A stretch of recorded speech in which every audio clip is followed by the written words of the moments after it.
AI, you've heard it mentioned a ton, right? We've seen a lot of presentations that are talking about artificial intelligence. You've probably also seen it referenced significantly. I think just even the last year, everything seems to be labeled as artificial intelligence. So I wanted to spend this time to just talk through what is artificial intelligence and give you an understanding of how to think about it in context of, kind of where the terminology originally came from. Let's see, is this gonna work? No? And that's not gonna work either, so let's try this. All right. Technical difficulties abound. You gotta love how technology supports us, right? When you think about artificial intelligence, if you're like me and you love TV and movies, some of these images might come to mind. These are pretty common for all of us, right? But what exactly is artificial intelligence? Well, John McCarthy actually came up with the name back in the 50s. And the way he's defining it is, it's the science and engineering of intelligent machines. There's a number of folks in different industries and different fields that have actually weighed in on this, and they have some varying opinions on what exactly it means. But at the heart of it, it's about learning and adaptation. And it's, intelligence, but the reality is intelligence is actually a hard thing to define. And part of what makes it hard is that for some, they're expecting some level of consciousness with intelligence. But they can't fully define what that is either, and so that's where we start getting into some interesting debates about the subject. But I think where you can start out with is thinking about it, like I said, having machines that can actually learn and adapt. So to take us a little further down this path, I'd like to sort of give you some additional components to think about in terms of artificial intelligence. You can think about taking core pieces that will allow you to create it, which is you need to have some level of input and perception. And that's where you start getting to things like, being able to take in images or take in language. You also need to have some level of cognition thinking. This is when you start to apply certain algorithms like neural nets or reinforcement learning or Bayesian nets, any type of probabilistic reasoning. Those types of approaches are where you would research and try to better understand the ways to do processing for artificial intelligence. And then, of course, you want to get a reaction, you want to get an output. In terms of the definition itself, I think it's easier to start to think about it from a range. And granted, these are more distinct categories, but a range is pretty adequate in terms of when you start to get into what the definition would look like. And this is getting into, you have narrow intelligence, artificial narrow intelligence, or ANI. And narrow intelligence is what we have right now. We have machines that are able to learn and grow and adapt in specific fields and specific narrow fields. While we also, when we think about AI, we're really looking for what is known as general intelligence, or AGI. And that's where we're expecting the machines to be more human-like, to actually have the intelligence of a human. And then there's the superintelligence, ASI, or singularity. And this is where we're thinking, okay, we want to see machines that are actually able to go above and beyond what human level intelligence is able to achieve. So I'm going to take us through those different sections. And specifically, I'm going to start with ANI, and maybe many of you saw that in March, AlphaGo, which is DeepMind's program, they were able to beat the world champion Lee Sedol in Go. They beat him 4 out of 5 games. This is extremely impressive because the expectation was that we weren't going to be able to achieve this for another 10 years. And what was actually most interesting, and I think most telling about this, is that the machine was able to understand the search space and understand all the options and the benefits and the loss to a point where it took moves that a human would have written off as being a bad step to take or a bad play. They wouldn't have thought that would be a good direction to go in, and the computer could see that it could take those losses and still win out in the end. And that is where this type of technology is really going to benefit us in the long run, or really is where we're going to see it continue to play a significant role in the space.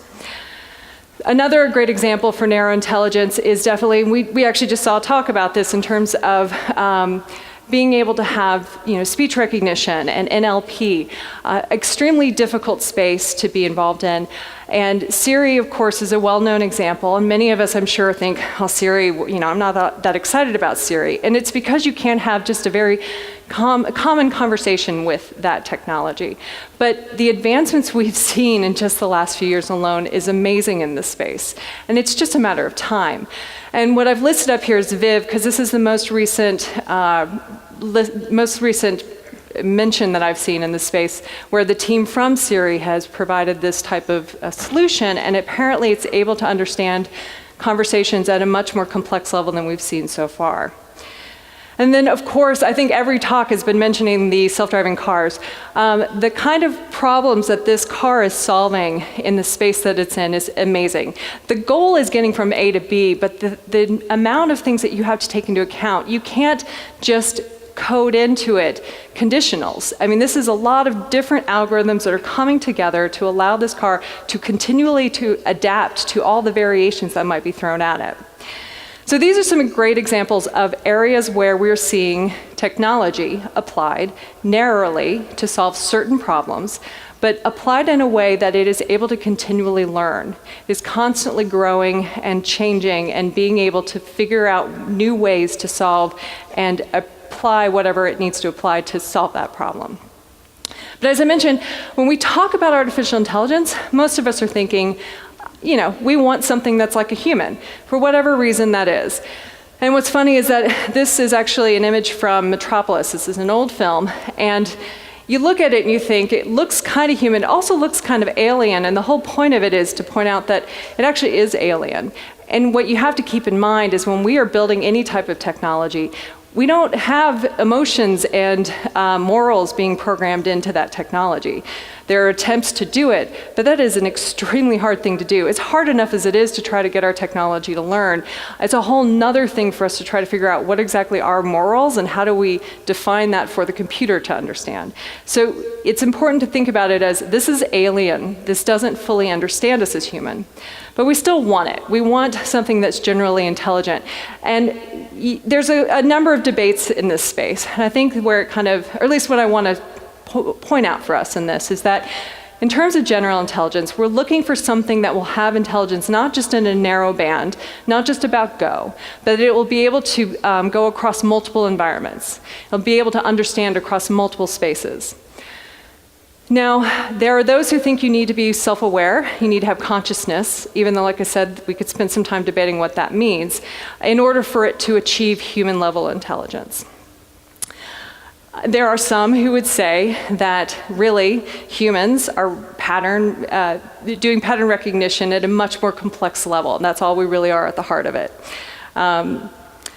When we try to determine, are we going to be able to achieve human-level intelligence within our technology, the go-to test is the Turing Test, Alan Turing, right? He's the guy. If you don't know this test, the idea is that you have these judges and they're trying to listen to either a person or a robot and determine if it's a human. And if you fool more than 30% of those judges, then it's proven that you have fooled them to think that robot is a human. What this Turing test has allowed us to create are some really great chatbots, but it hasn't really allowed us to prove that we have general intelligence, because those chatbots are really good at talking, but they aren't necessarily going to drive us down the road, fix our taxes for us, at least not yet. Apparently, back in 2014, Eugene Gutzman is a chatbot that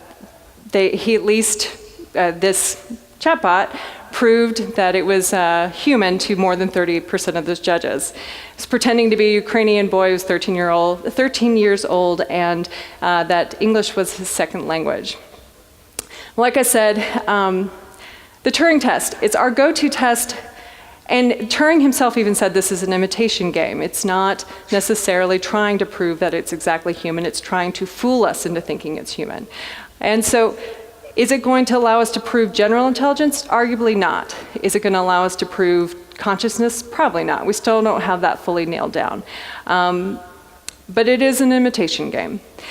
And just to make a note about this, John Searle came back at the Turing Test with his sort of rebuttal, and this was part of that whole debate about consciousness and intelligence. His argument, the Chinese room, is kind of the go-to argument to say, well, we will never really have this self-aware entity in our technology. We could have, for example, we could think about it, for example, that your technology is like a person in a room with a book that is this rule book that will tell it how to operate. It sees symbols, it knows what to respond based on the book in terms of responding symbols, but it doesn't ever fully understand what it's reading. And so that, at the heart of it, is why we will never see full conscious intelligence in our technology. Okay, could go either way in this, but like I said, there are those who would debate we don't need that necessarily to achieve general intelligence with our technology, and that we're not far off from actually having technology that could have maybe the level of skill that humans have in terms of, especially if you take us, let's say, an IQ test. So for those who are continuing to pursue general intelligence and achieve it in our tech, there's a couple of roads you can go down. You can go down the hardware road, or you can go down the software road. Well, you can go down both, actually. But for those who are pursuing the hardware road, we're getting there. Those who've done some research in this space have proven that with the speed of our processors, it's beating our neurons. The actual sustainability of the RAM itself is obviously long-lasting in comparison to our brains and can last 24 hours, 7 days a week. And the actual computations per second, they've done some estimation on this, and they're showing that they're about 3 times as fast in terms of this one computer that was built in China. Granted, that one computer takes up a lot more space. It's about 720 square meters versus our brain. So that's got some work to do in terms of the size and the wattage. But the hardware, we're getting there. The real challenge is the software, because that's where we're going to see the learning and adaptation taking place. And there's a couple of paths to get us to software, to being able to do software with AI. There's the whole brain emulation. And whole brain emulation is really about taking our brains and trying to map it into technology. The projects that have been going down this path so far have achieved about 302 neurons. This is the size of a worm. What they've estimated is about 100 billion neurons for a human's brain. Another path is genetic algorithms. This is taking algorithms that are experts in certain problems and then trying to literally connect them together and integrate them and have this more generalized solution.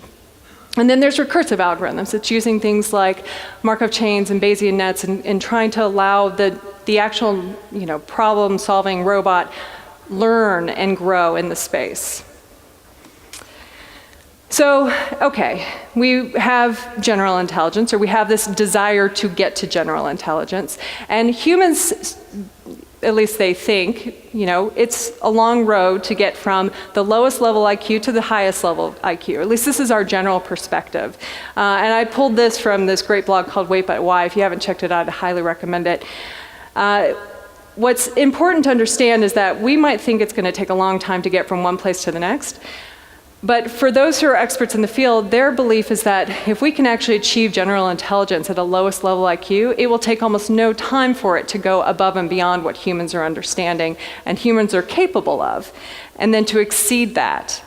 And that's when we start to get down this path where we're looking at singularity and we're looking at superintelligence. Superintelligence being that we would have technology that would be able to understand and solve problems and do things beyond what we really fully get and understand ourselves. And technically, some of the projects or some of the examples that I've given you so far can actually go above and beyond what we're able to do in very narrow fields. But they're thinking that we will have these super intelligent technology that will just go across the board, able to go outperform us. This is what they call intelligence explosion. And this is where we get a lot of the hype from. This is where we see sci-fi going crazy. I mean, this is a fun area to go down because it's extremely exciting and extremely scary. And there's a number of people who have predictions on when this might happen. There was a group of people who got together and averaged those predictions and said it might happen around 2040. Here's the thing. This could happen today, and it could happen never. We don't know exactly what this is going to look like, when this is going to happen, if this is going to happen. To bottom line it for you, though, in terms of the hype around this, The people are either afraid we're going to all live or we're going to die, that this is the extremes of what this will look like. I know I really can't see everybody because of the lights, but I'm curious, does anybody out there think we will all die because of singularity? I'm gonna see if I got any arms going up. No? Oh, I think I got a couple maybe. All right, do I have anybody who thinks we're gonna all live forever, that we're gonna have immortality? Nice. Now, do you think if we all live forever, that actually means we all actually died because we completely transform into a different being than what we are? Yeah, I got a hand on that one. Nice. All right. So like I said, we could spend all day sitting here and talking about this, and that's fun and exciting and all these other things. That's why there's a lot of stuff that's written up about it. But I wanted to at least touch on it so you can have a perspective of this is where some of the AI definitions are sort of stemming from. There's hype here. There's possibility, I'm not going to deny it, but the thinking about this is, as somebody put it, is like thinking about overcrowding on Mars. It's a little extreme right now. At least it's a little extreme. So let's talk about what's really more in front of us immediately. And of course, I think my screen has frozen. Don't you love it? All right, I'm going to go over the pitfalls. And I'm going to see if I can present again. Oh, I think it's because I lost connection. All right, well, whatever. We're going to go with this. So, so here's the pitfalls. I'm going to talk about the pitfalls in relation to narrow intelligence. Privacy and persuasion, I think, is one of the top ones that come to mind. Artificial intelligence is a great tool to use to take all the data that's out there about us and to better target information towards us.